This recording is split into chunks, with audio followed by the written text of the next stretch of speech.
நல்லா இந்த அளவுக்கு பாருங்கள் சவுண்டு வருது. இந்த அளவுக்கு கையில் எடுத்தோன்னா நொறுங்கி போகணும் இலையெல்லாம். அந்த அளவுக்கு நல்லா மிக்ஸ் பண்ணி விட்டுடலாம். ஹாய் ஃப்ரெண்ட்ஸ், இன்றைக்கி பார்த்தீங்கன்னா நான் வந்து முருங்கைக்கீரை தான் எடுத்து வச்சுருக்கேன். எதுக்குன்னா முருங்கைக்கீரை பருப்பு பொடி செய்ய போகிறாங்க. நல்லா ஃப்ரெஷ்ஷாக இருக்குது பாருங்கள்.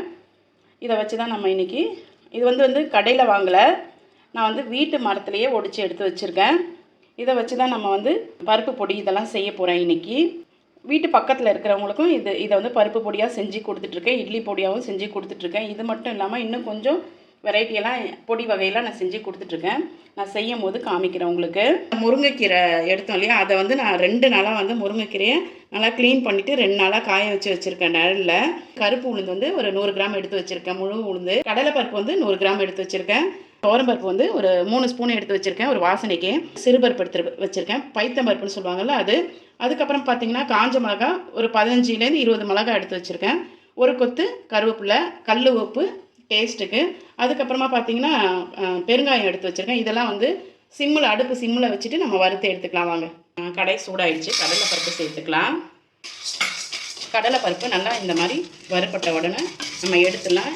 அடுப்பு வந்து சிம்மில் தான் வச்சு வறுக்கணும் ஒன்று ஒன்றா, இல்லாட்டி கருப்பாய் கசந்து போயிடும் பொடி வந்து. இப்போ இது ஒரு பிளேட்டுக்கு மாற்றிக்கலாம். இது உளுந்து சேர்த்துக்கலாம். நல்லா வறுபட்டுருச்சு. இது மாதிரி முழு உளுந்தே சேர்த்துக்கோங்க, கருப்பு உளுந்து முழு உளுந்து சேர்த்துக்கோங்க, அதுதான் ஹெல்த்தியும் கூட. இப்போ இதை வந்து பிளேட்டுக்கு மாற்றிடலாம். துவரம்பருப்பை வறுத்து எடுத்துடலாம். இதையும் ஒரு பிளேட்டுக்கு மாற்றிடலாம். இப்போ சிறுபருப்பையும் வறுத்து எடுத்துடலாம். வறுத்துட்டோம், அதையும் சேர்த்துடலாம். கருவேப்பிலையை வந்து வறுத்து எடுத்துக்கலாம். காஞ்ச மிளகாவையும் சேர்த்துடலாம்.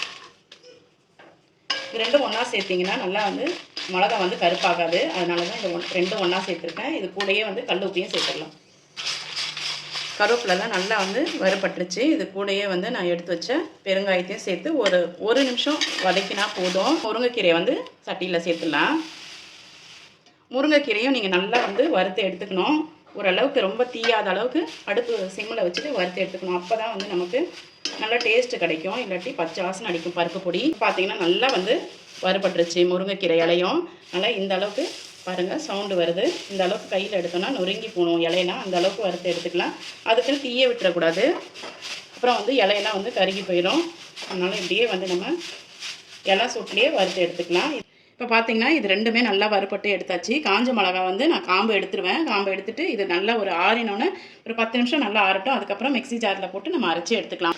காஞ்ச மிளகா காம்பெல்லாம் எடுத்துட்டேன், நல்லா ஆறிடுச்சு. இது நம்ம வந்து எண்ணெயே சேர்க்காமல் வறுத்துருக்கோம். அப்போ தான் வந்து நாள் கணக்கில் ஒரு மாதம் 2 மாதம் அந்த மாதிரி பொடி வச்சு சாப்பாட்டில் போட்டு சாப்பிடும்போது எந்த வண்டு கிண்டு எதுவும் வராமல் நல்லா ஹெல்த்தியாகவும் சூப்பராகவும் இருக்கும். இதை வந்து ஒரு மிக்ஸி ஜாரில் சேர்த்து அரைச்சி எடுத்துகிட்டு வந்துடலாம். தனித்தனியாக போட்டு அரைச்சிக்கோங்க, ஏன்னா பத்தாது ஜாரு.